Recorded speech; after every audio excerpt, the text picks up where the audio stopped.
Hello दोस्तों, welcome to easy investing. तो ये वीडियो काफ़ी इंपॉर्टेंट होने वाला है क्योंकि इस वीडियो में हम डिस्कस करेंगे कल के दिन यानी 1 फरवरी 2025 को पेश होने वाले बजट के बारे में। तो कई सारे लोग के कमेंट्स आ रहे थे बजट को लेकर के, लाइक कि कल जैसा कि सैटरडे है और कल के ही दिन बजट आना है, तो क्या कल के दिन मार्केट खुलेगा या फिर नहीं, अगर खुलेगा तो उसकी टाइमिंग क्या होगी, सारा कुछ डिस्कस करेंगे। और साथ ही साथ कुछ लोग के कमेंट्स ये भी थे कि कल के दिन ऐसे कौन से सेक्टर्स हैं, कौन से ईटीएफ्स हैं जिनमें आपको मतलब कि बहुत ज़्यादा वोलेटिलिटी देखने को मिलेगी ड्यूरिंग बजट सेशन। और भी कुछ कमेंट्स थे कि कौन कौन से ऐसे इंपॉर्टेंट पॉइंट्स हैं जिनमें हमें ध्यान रखना चाहिए कल के बजट को लेकर के, सारा कुछ हम डिस्कस करेंगे इस वीडियो में। तो आइए चलिए वीडियो को शुरू करते हैं। तो देखिए, सबसे पहले डिस्कस कर लेते हैं कि कल जैसा कि मार्केट सैटरडे को खुलेगा या फिर नहीं खुलेगा, क्योंकि कल का जो बजट है वो सैटरडे को आना है और सैटरडे को आमतौर पर मार्केट बंद रहता है। तो देखिए, कल का जो सैटरडे होने वाला है, कल के दिन मार्केट पूरी तरीके से कामकाज करेगा। और इसकी टाइमिंग क्या है, टाइमिंग भी सेम रहने वाली है जो कि एज़ यूजुअल मार्केट की होती है।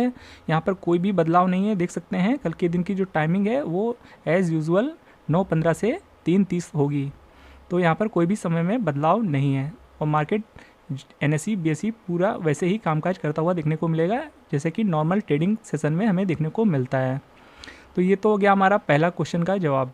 अब बात कर लेते हैं ऐसे कौन से सेक्टर्स हैं जिनमें आपको कल बहुत ज़्यादा ध्यान बनाकर रखना चाहिए, क्योंकि कल के दिन जो बजट है वो पिछले 2 बजट से डिफरेंट होने वाला है। क्योंकि लास्ट के जो 2 बजट आए थे वो सेमी एनुअली थे, यानी 6-6 महीनों का बजट था, क्योंकि 2024 में लोकसभा इलेक्शन थे। पर इस बार जो बजट आएगा वो पूरे 1 साल का आएगा। तो ये बजट थोड़ा सा ज़्यादा इम्पैक्टफुल हो सकता है बीते 2 बजट से। तो अब हम बात कर लेते हैं कौन से ऐसे सेक्टर्स हैं, ईटीएफ्स हैं जहां पर आपको बहुत ज़्यादा वोलेटिलिटी देखने को मिल सकती है ड्यूरिंग बजट सेशन, और कौन से ऐसे सेक्टर हैं जहां पर आपको बहुत ज़्यादा बड़ी अनाउंसमेंट वहां पर आ सकती हैं, कुछ अच्छी अनाउंसमेंट हो सकती हैं। तो वो भी हम डिस्कस कर लेते हैं। तो देखिए, यह है सीएनबीसी की वेबसाइट और यहाँ पर आपको इसके रिगार्डिंग कुछ अपडेट्स देखने को मिल जाएगा जो कि कल के दिन यानी 1 फरवरी 2025 को हमारे finance minister Nirmala Sitharaman ji budget पेश करने वाले हैं। तो पहला सेक्टर जहाँ पर आपको बहुत ज़्यादा ध्यान बनाकर रखना है कल के दिन, वो है देखिए इंफ्रास्ट्रक्चर। तो इंफ्रास्ट्रक्चर को लेकर के कल को एक बड़े अनाउंसमेंट आते हुए देखने को मिल सकते हैं। और जो बजट है कल का दिन वो कई सारे सेक्टर्स के लिए काफ़ी खास होने वाला है और कई सारे सेक्टर्स की तरफ से लगभग सभी सेक्टर्स के लिए कुछ ना कुछ होगा।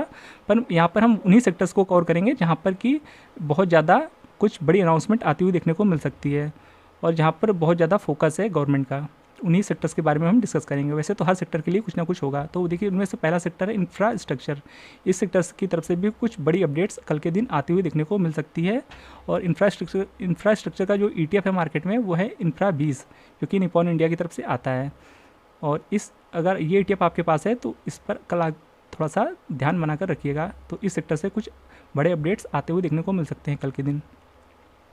और अगला जो सेक्टर है वो है देखिए पावर सेक्टर। पावर सेक्टर भी कल के दिन काफ़ी फोकस में रहेगा, जिसमें कि रिन्यूएबल एनर्जी, ग्रीन एनर्जी और सोलर एनर्जी को लेकर के यहाँ पर कुछ बड़ी अनाउंसमेंट हो सकती हैं। और इसके रिगार्डिंग जो मार्केट में ईटीएफ है वो है देखिए सीपीएसई ईटीएफ, जहाँ पर कि आपको सभी पावर स्टॉक्स और यहाँ पर देख सकते हैं सभी पावर स्टॉक्स लगभग आपको देखने को मिल जाते हैं। तो ये जो सीपीएसई ईटीएफ है ये भी कल के दिन आप थोड़ा सा फोकस बनाकर रखिएगा इस ईटीएफ में, और ये सेक्टर भी काफ़ी ज़्यादा यहाँ पर हाईलाइट होगा कल के दिन। और अगला सेक्टर देखिए हेल्थ केयर का सेक्टर है, ये भी काफ़ी इंपॉर्टेंट होगा कल के दिन और यहाँ भी कुछ बड़ी अनाउंसमेंट आती हुई देखने को मिल सकती है। तो अगर आपके पास हेल्थ केयर वाले ईटीएफ में यानी जो मार्केट में ईटीएफ है फार्मा 20 ईटीएफ, तो ये वाला ईटीएफ अगर आपके पास है तो यहाँ पर भी बहुत ज़्यादा वोलेटिलिटी आ सकती है कल के दिन। तो चलिए अब हम बात कर लेते हैं और दूसरे सेक्टर्स के बारे में। तो देखिए, अगला सेक्टर जो काफ़ी ज़्यादा कल इंपॉर्टेंट रोल प्ले करेगा वो है देखिए रियल सेक्टर। वो भी क्योंकि यहाँ पर भी कुछ बड़े अनाउंसमेंट आ सकते हैं रियल सेक्टर को लेकर के, और इसका जो मार्केट में ईटीएफ है उसके बारे में भी हम आपको बता देते हैं। तो ये है मोतीलाल ओसवाल का निफ्टी रियलिटी ईटीएफ, और ये ईटीएफ बीते कुछ दिनों पहले काफ़ी ज़्यादा गिर गया था, पर इस हफ्ते जैसा कि मार्केट रिकवर किया है तो यहाँ भी रिकवरी आती हुई देखने को मिल रही है। तो इस सेक्टर में भी काफ़ी ज़्यादा दबाव होगा कल के दिन। और अगला जो सेक्टर है वह है देखिए रेलवे सेक्टर। और रेलवे सेक्टर जैसा कि बीते 1 साल से काफ़ी ज़्यादा गिरावट दिखाया है, क्योंकि बीते जो लास्ट ईयर 1 साल पहले जो बजट आया था, जो जैसा अनुमान था रेलवे सेक्टर को लेकर के, उतने ज़्यादा यहाँ पर अनाउंसमेंट नहीं हुए थे, तो जिस वजह से बीते 1 साल से रेलवे के स्टॉक लगातार गिरते हुए देखने को मिल रहे हैं। और इस बार फिर से अनुमान लगाया जा रहा है कि रेलवे सेक्टर को लेकर के यहाँ पर कुछ बड़ी अनाउंसमेंट हो सकती है और इस बार बजट बढ़ सकता है रेलवे सेक्टर का। तो देखते हैं यहाँ पर ऐसा होता है फिर नहीं। अगर ऐसा होता है तो जाहिर सी बात है रेलवे सेक्टर के स्टॉक में तेज़ी देखने को मिल सकती है, और अगर ऐसा नहीं होता है जाहिर सी बात फिर से यहाँ पर गिरावट देखने को मिल सकती है। और वैसे तो फिलहाल मार्केट में कोई भी ऐसा लिस्टेड ETF नहीं है रेलवे सेक्टर का, पर कुछ ही टाइम पहले यहाँ पर रेलवे सेक्टर को लेकर के एक ETF मार्केट में आया है, जिसका कि इन्फो कल के दिन ही बंद हुआ है, जो कि grow Nifty India railway PSU ETF है, जो कि 30 जनवरी 2025 को यानी कल के दिन ही इसका इन्फो बंद हुआ है। कुछ दिनों बाद ये ETF मार्केट में लिस्ट हो जाएगा, पर अभी तक फिलहाल कोई लिस्टेड ETF नहीं है मार्केट में जो कि रेलवे सेक्टर को कवर करता हो। तो अगर आप इस ETF के बारे में, जो grow Nifty India railway PSU ETF है, इसके बारे में नहीं जानते हैं तो हमने इस पर ऑलरेडी वीडियो कवर करके रखा हुआ है, जो ऊपर आई बटन पर आपको देखने को मिल जाएगा। तो देखिए लगभग हमने सारे सेक्टर कवर कर लिए हैं, और उनमें से एक आध सेक्टर और भी हैं, जैसे कि आप मान सकते हैं कि डिफेंस सेक्टर भी कल के दिन काफ़ी फोकस में हो सकता है, और साथ ही साथ यहाँ पर आपको कुछ और सेक्टर लाइक PSU बैंक्स वाला सेक्टर भी आपको काफ़ी ज़्यादा यहाँ पर फोकस में देखने को मिल सकता है। हालांकि हर सेक्टर के लिए कुछ ना कुछ तो होगा ही होगा कल थोड़ा बहुत अनाउंसमेंट, और हमने यहाँ पर जितने भी बात की है सेक्टर्स की, उनमें ज़्यादा फोकस होगा गवर्नमेंट का। तो सब हमने लगभग सारे सेक्टर्स को कवर कर लिए हैं। अब हम बात कर लेते हैं कुछ इंपॉर्टेंट पॉइंट्स के बारे में। देखिए एक अच्छी बात ये निकल के आ रही है कि इस हफ्ते मार्केट में अच्छी रिकवरी आई है, जो कि कल के लिए बजट के लिए एक अच्छे संकेत हैं, क्योंकि कुछ टाइम पहले मार्केट बहुत बुरा गिरा था, और इस वीक मार्केट में जस्ट बजट से पहले लगातार बैक टू बैक 3-4 दिन से तेज़ी देखने को मिल रही है, जो कि एक अच्छे संकेत हैं कल के बजट को लेकर के। और अब बात कर लेते हैं कुछ इंपॉर्टेंट पॉइंट्स को लेकर के, जो कि कल के दिन ड्यूरिंग बजट आपको ध्यान में रखने चाहिए। तो देखिए जैसा कि कल के दिन जब बजट आएगा तो मार्केट में बहुत ज़्यादा वोलेटिलिटी होती है, तो ऐसे में देखिए आपको ये चीज़ ध्यान में रखना है कि अगर आप कल के दिन कोई भी बाइंग करने वाले हैं तो वैसे तो अवॉइड करेंगे तो ज़्यादा बेटर होगा, क्योंकि कल के दिन मार्केट में बहुत ज़्यादा वोलेटिलिटी देखने को मिलेगी, जैसा कि अक्सर हमें देखने को मिलता है बजट के दिन।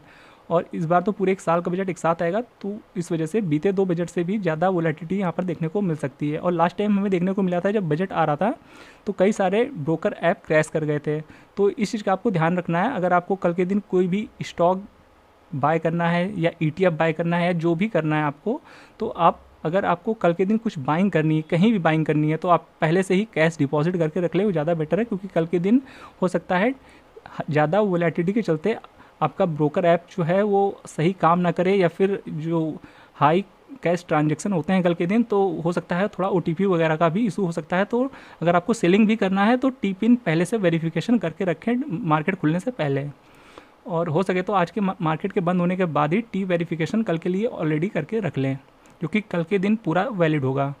और साथ ही साथ अगर आप मार्केट में ज़्यादा रिस्क नहीं लेना चाहते हैं तो पूरी तरीके से आप किसी प्रकार की ट्रेडिंग को अवॉइड करें कल के दिन, क्योंकि मार्केट में कल बहुत ज़्यादा वोलेटिलिटी होगी, तो ऐसे में आपको लॉस होने का खतरा काफ़ी ज़्यादा होगा कल के दिन अगर आप थोड़ी सी भी गलती करते हैं। तो ऐसे में देखिए हो सके तो आप कल के दिन कोई भी ट्रेड परफॉर्म ना करें तो ज़्यादा बेटर होगा, क्योंकि कल बहुत ज़्यादा उतार चढ़ाव मार्केट में देखने को मिल सकता है।